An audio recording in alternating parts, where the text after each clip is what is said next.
En esta lámina de Regina Barona, y la historiadora Regina Barona, ahí aparece Caldas como botánico, astrónomo, físico, matemático, ingeniero militar, geógrafo, cartógrafo, abogado, químico, y esa lista sigue, ¿no? Hoy hemos visto que también es hidrólogo y otras cosas más, también será ecólogo, como lo vamos a ver más adelante. Aquí hay un voto más para de dónde nació Caldas. Se cree que fue el 4 de octubre, en el día de San Francisco de Asís, y tal vez por eso se llama, o le colocaron el nombre Francisco José, ¿cierto? Y fue fusilado por los invasores, como ya se ha dicho, el 29 de octubre de 1816. Desde un punto de vista puramente científico, se podría decir que Caldas fue un gran observador de la naturaleza, dotado de una mente inquieta y despierta, poseedor de una tenaz disciplina de estudio. Sus interesantes observaciones permiten calificarlo con justos méritos como astrónomo, geógrafo y botánico, básicamente.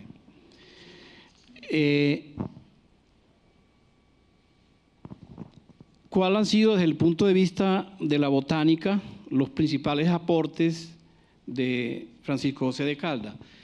El concepto de nivelación de las plantas, su labor como integrante de la expedición botánica, sus escritos, el diseño de plantas, mapas fitogeográficos y un herbario que dejó con cerca de 6.000 lexicados de plantas que colectó en Ecuador. Su formación en botánica ya se ha dicho, que él empezó primero sus estudios en latinidad, en Popayán, luego en jurisprudencia en el Colegio Rosario en Bogotá, y emprende el estudio de la botánica en el pequeño curso elemental de botánica teórico y práctico de Casimiro Gómez, de Gómez Ortega, en donde encuentra por primera vez un recuento del sistema botánico de Carlos Linneo. Disponía de poca bibliografía, sin embargo, tenía a la mano la Tabula Botanic Tourneforti, una de las cuantas obras proporcionadas por Pombo, José Ignacio de Pombo, como la explicación de la filosofía y fundamentos botánicos de Linneo de Antonio Palau. Él empezó a comunicarse con Mutis y recibe como obsequio de Mutis la filosofía botánica de Linneo en versión de Gómez Ortega, hecho que realmente le reanima y motivará para trabajar con seriedad en el mundo de las plantas.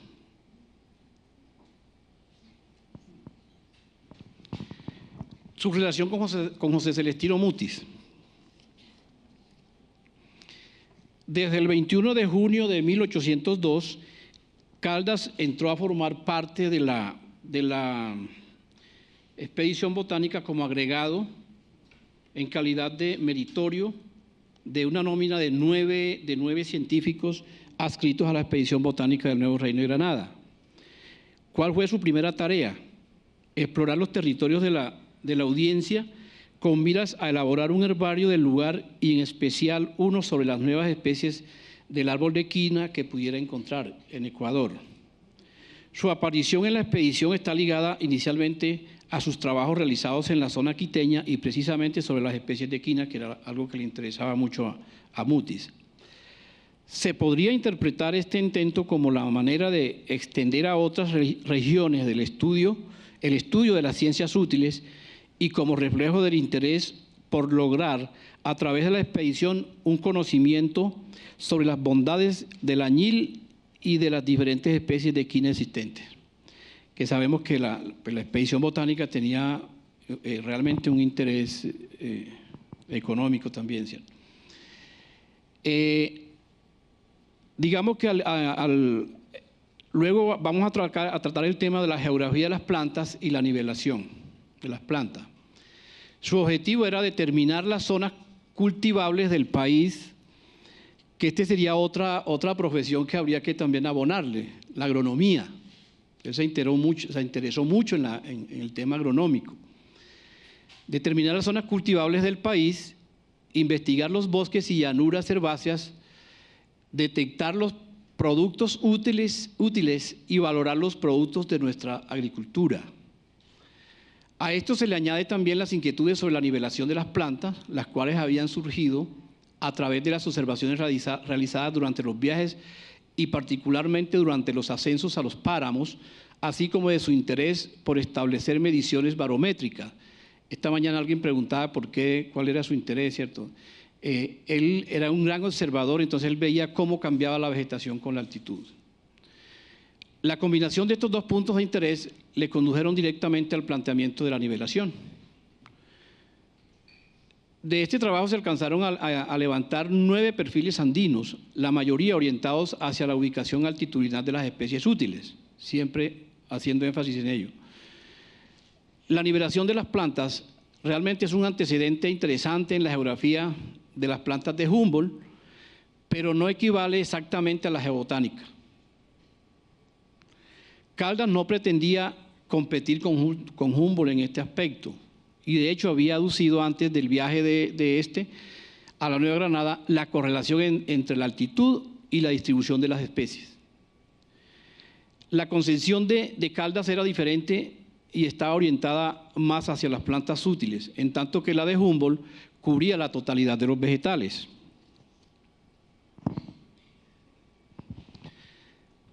En el mapa correspondiente están registradas las especies por su nombre genérico y por el número de colección, número que aún se conservaba en algunos de los explicados del que fuera el herbario de las plantas ecuatorianas o herbario de Caldas. Este fue un primer trabajo interesante que él hace, donde hace la relación de una colección de herbario con su respectivo número y la parte altitudinal. Ambos naturalistas se sorprenden al descubrir que otra persona investiga tópicos similares, estando tan lejanos. El primer sorprendido fue Caldas, quien le había dado mayor importancia a sus deducciones y observaciones. El contacto con Humboldt le proporcionó una nueva dimensión de su trabajo, al punto de extender las observaciones a la totalidad de las plantas y hacer más sistemáticas sus anotaciones. Él le interesó esa parte que trabajaba Humboldt y que él no la estaba mirando así.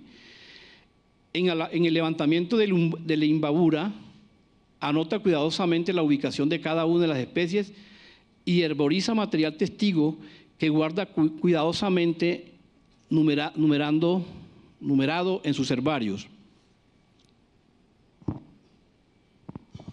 Ahí hay un dibujo tomado de uno de los, publicado en uno de los trabajos de una de las personas que ha hecho un trabajo muy interesante sobre la parte botánica de Caldas, que es el profesor Santiago Díaz Piedrahita. Allí se puede apreciar pues, la numeración, el nombre de cada planta con su código de referencia de herbario. La sorpresa de Humboldt de que un aparente desconocido había realizado observaciones sobre la nivelación de las plantas y tenía mapas representativos de las mismas, constituyéndose así en un aparente rival de su descubrimiento. Sí, o sea, Humboldt inicialmente lo vio como un rival. Luego, Humboldt había iniciado sus observaciones geobotánicas en las montañas europeas y podían ser comparadas con las observaciones llevadas a cabo en los Andes. Los motivos aducidos por Humboldt para escoger la ruta de Bogotá estaban precisamente en, primero, conocer a Caldas y segundo, tener una visión de cómo variaba en los Andes, la vegetación con la altitud en los Andes. Con base en todo esto que Humboldt había observado de Caldas, acelera la publicación de la geografía botánica de las plantas. Era un documento, un manuscrito que ya él tenía. Entonces él tal vez dijo, me van a salir adelante con la parte de América, ¿cierto? En la parte de acá que había hecho Caldas. Entonces eso lo publica en 1808. Luego Caldas, incluso el mismo Caldas se encargó de la presentación de esa obra, anunciándola como una obra muy importante. El tema de Caldas y las plantas útiles.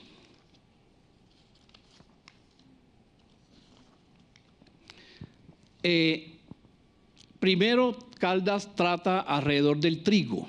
Le llamó mucho la atención el tema del trigo y bueno, se cultivaba trigo por todos los alrededores de Popayán, de Bogotá y de otras partes. Y empezó a hablar también del tema de los daños causados por un hongo, el hongo llamado polvillo, que solo se encuentra en determinadas alturas. Entonces allí eso le dio a él también una idea de cómo el manejo de las plagas con base en la altura.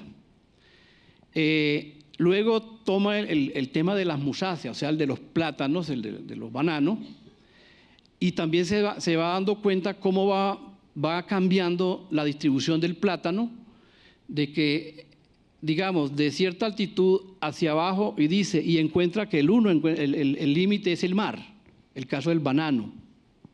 ¿Sí?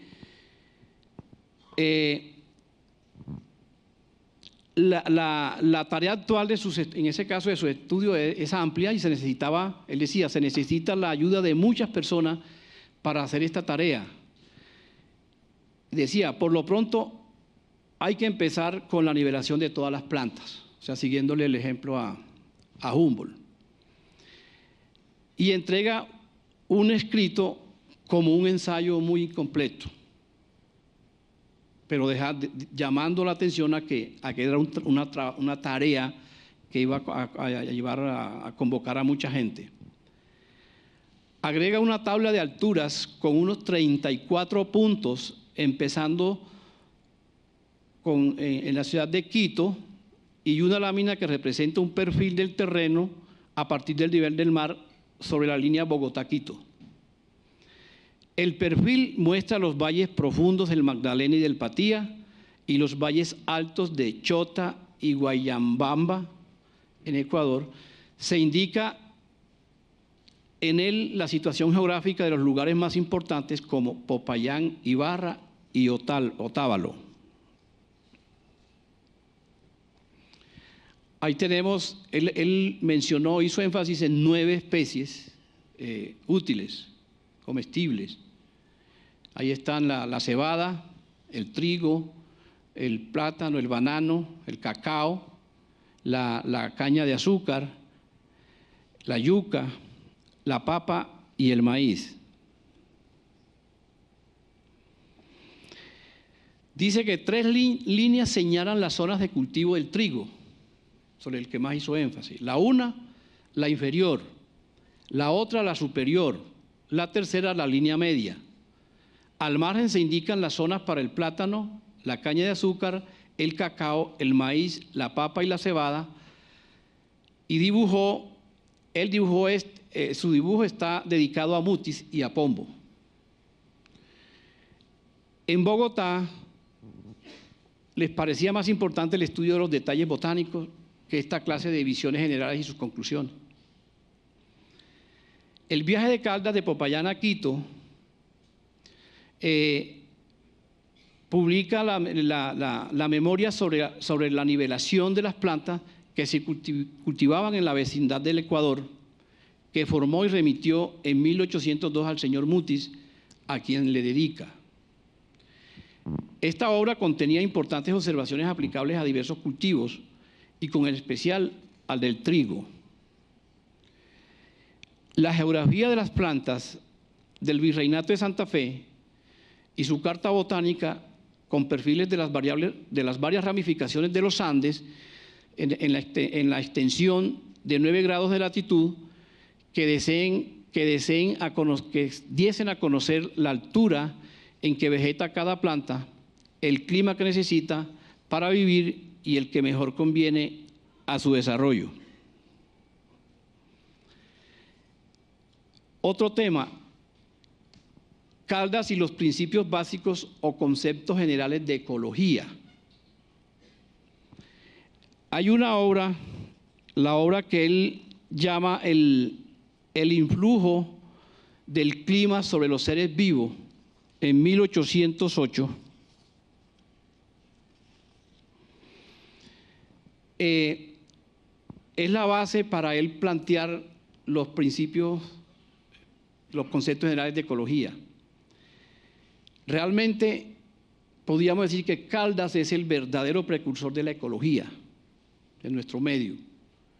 Y a nosotros siempre nos empiezan hablando de la ecología de Haeckel. Claro que lógicamente Haeckel se le debe pues digamos esa escuela del tema de la ecología, pero nosotros deberíamos hacer mucho énfasis en eso aquí como criollos, pues en las escuelas, en los colegios, en las universidades, esa gran labor que hizo Caldas sobre la ecología. Empezó a hacer observaciones análogas de las plantas, por ejemplo, de Siberia, y semejantes a las plantas de las de los Alpes y a la vegetación de Bengala y la de Tartaria septentrional. Pasar, por ejemplo, de los musgos del polo a las selvas del Ecuador. Ahí veía esa gran diferencia. Que 2 pulgadas más en el barómetro hacen madurar la faz del imperio de la flora, por ejemplo. Se da cuenta que nuestros animales están también distribuidos por el calor y el frío. La diferencia que él nota entre los moradores, por ejemplo, de las selvas del Orinoco y del Chocó, comparados con los que habitan las faldas y los del clima de nuestras cordilleras. O sea, allí está también tocando toda esa parte humana, de que también está determinada por la parte altitudinal. Entonces, los principios básicos, conceptos generales de la ecología, repito, en nuestro medio se le deben a Caldas. ¿Descubrió lo que actualmente conocemos como ecología? Sería la pregunta. Las obras de Aristóteles, Hipócrates y otros filósofos de la cultura griega contienen información que hoy calificaríamos como de carácter ecológico. Como les decía, Haeckel en 1869 fue quien primero empleó la palabra ecología en su sentido actual. Se puede afirmar que Caldas fue el primero, o por lo menos uno de los primeros, en plantear seriamente las relaciones de los organismos con su medio ambiente, acercándose muchísimo a la concepción moderna de la ecología.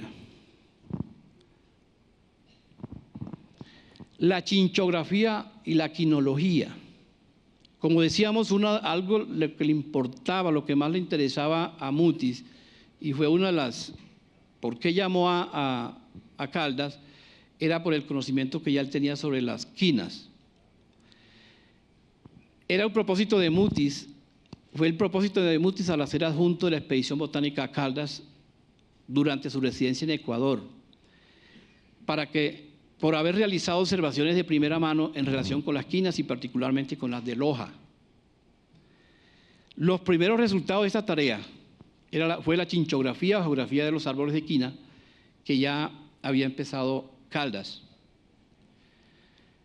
Se consideran las especies en relación con su medio y con su distribución altitudinal.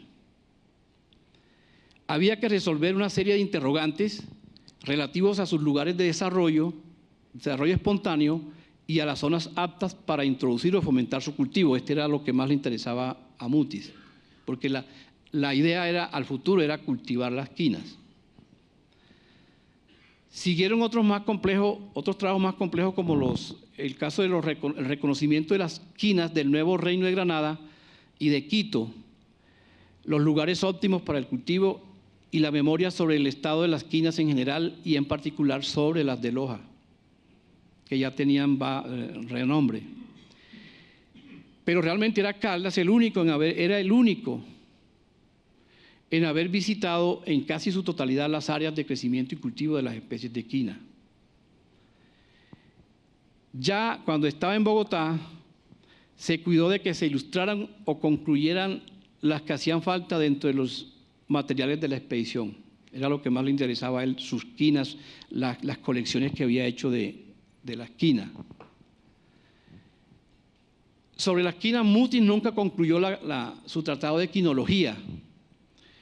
Tan solo publicó en 1963 en el periódico de Santa Fe, bajo el título El Arcano de la Quina, una primera parte cuyo contenido es exclusivamente botánico y químico y con alcances terapéuticos. No le prestó mucho interés a la parte taxonómica. Cuando muere Mutis, Sinforoso, su sobrino, tomó la tarea de concluir la quinología, obra en la que conservó la autoría de su tío, que fue presentada bajo el título de la Historia de los árboles de la quina. Repito, reconociéndole la autoría a José Celestino Mutis. Aquí es necesario reconocer el mérito de Sinforoso Mutis, quien rehizo, completó y llevó a término esta obra, como también de reconocer que Caldas participó activamente en esta labor, aportando valiosa información obtenida a lo largo de sus viajes, tanto al sur del Ecuador como en las cercanías de Bogotá, lo que fue Pandí y Fusagasugá. Triana aparece y reconoce el trabajo de Sinforoso y también reconoce que fue con base en datos de Caldas. Quien en el influjo del clima, en la obra del clima, en esa obra, ratifica la existencia de las 4 especies de quina señaladas por Mutis.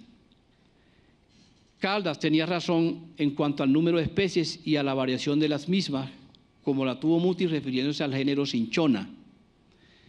Lamentablemente, las 4 especies, Cinchona cordifolia, Cinchona lancifolia, Cinchona oblongifolia y ovalifolia, pasaron a la sinonimia por haber sido previa y válidamente publicadas por Linneo en 1753 y por Vale en 1790.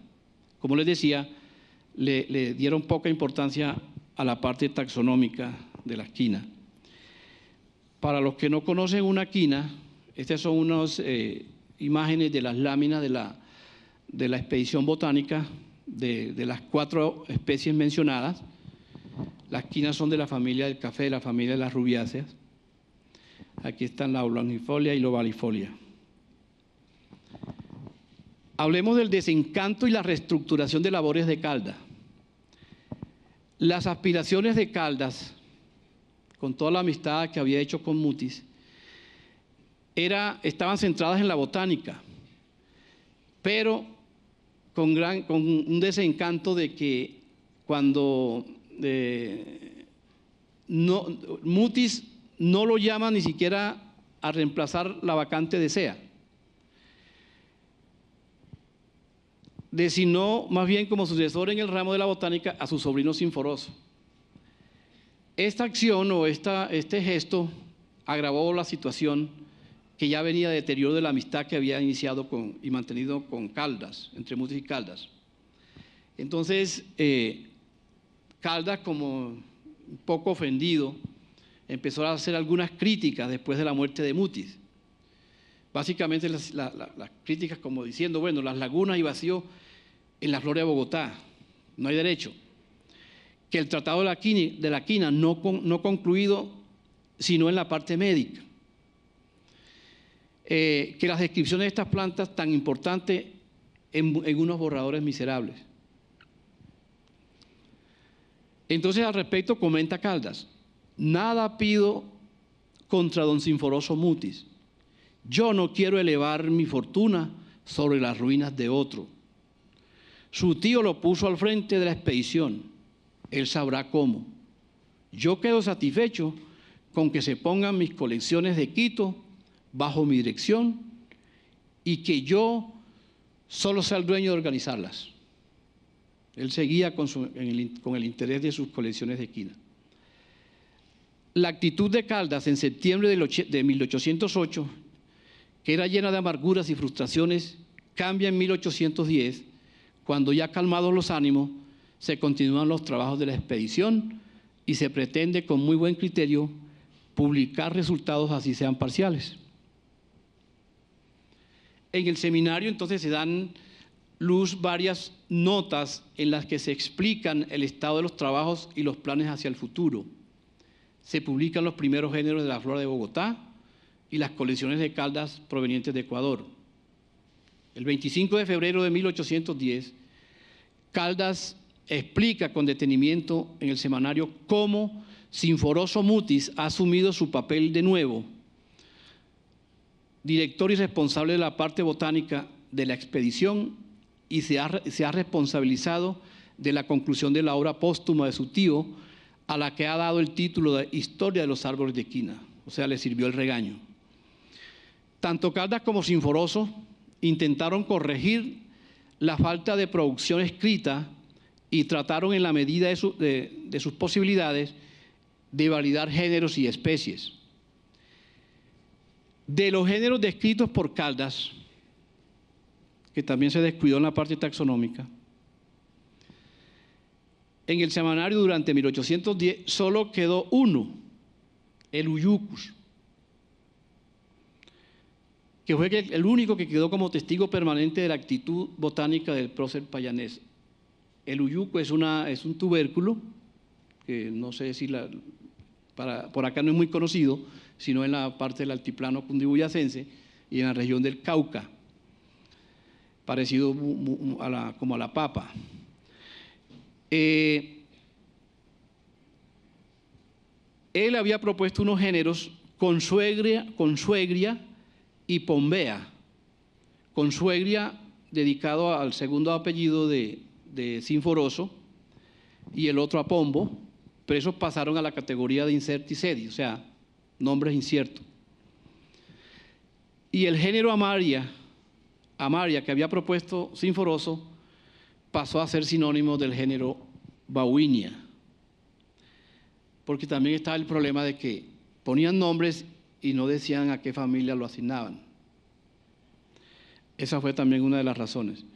Ahí hay una imagen para los que no conocen el Uyucu, Uyucus tuberosus, Caldas, como autor del nombre. Luego, cuando llega el movimiento de emancipación, al lograrse la independencia de Colombia, los intereses de Caldas cambian y pasaron del campo botánico al campo político y militar, como ya se ha escuchado por acá. Las nuevas actividades apagaron ese entusiasmo por dar a conocer las novedades de sus colecciones. Qué pesar. Quedaba así truncado un esfuerzo loable por rescatar y publicar oportunamente los resultados científicos de la expedición. En cuanto a epónimos y final de Caldas como botánico. Los epónimos pues son esos nombres que se dan en honor para inmortalizar a alguien, pues, el apellido o un sitio. Se dice que varios han sido los intentos realizados para reconocer los méritos de Caldas como botánico, mediante la dedicación de un género que perpetúe su nombre. Pero todos resultaron fallidos. El género Caldacia, que había propuesto Mutis y Wildenós, para las familias de las polemoniasas resultó ilegítimo por ser sinónimo de Bonplandia, uno que ya le habían dedicado previamente por Cabaniles, dedicado a Bonpland. Caldacia, otra vez por Mutis, publicado en 1810, pasó a la categoría de nómina regincienda por carecer de tipo nomenclatural, o sea, no designaron, dieron el nombre, pero no dijeron cuál era el tipo. Este género de las balanoforáceas lleva como nombre válido hoy día el nombre Elosis, que fue publicado 12 años más tarde, respaldado en lo que hoy denominamos nómina conservanda. Ahí tenemos una imagen, no está muy visible, muy clara, la familia de las balanoforáceas, este género que todo el mundo, cuando estamos empezando la confundimos con un hongo. ¿cierto? Porque parece un hongo, pero es una planta común y corriente. Un tercer género de Caldácea, para zumbelífera, fue propuesto por Lagas en 1821, pero corrió con la mala suerte de estar ya invalidado. En 1816, Kuhn publicó Bomarea caldaci, que luego pasó a ser sinónimo de Bomarea multiflora, por ser un nombre más antiguo, publicado en 1802. En el año 40, José Cuatrecasas, un botánico español que contribuyó mucho a la flora de Colombia, publica en honor a Caldas la especie Speletia caldaci, que después, en el año 76, él mismo la transfirió al género Speletiopsis. Esta es un frailejón considerado el frailejón más pequeño del mundo, que aquí en Colombia es endémico de Colombia y solo presente en Santander del Norte y Santander del Sur, categorizada como especie en peligro.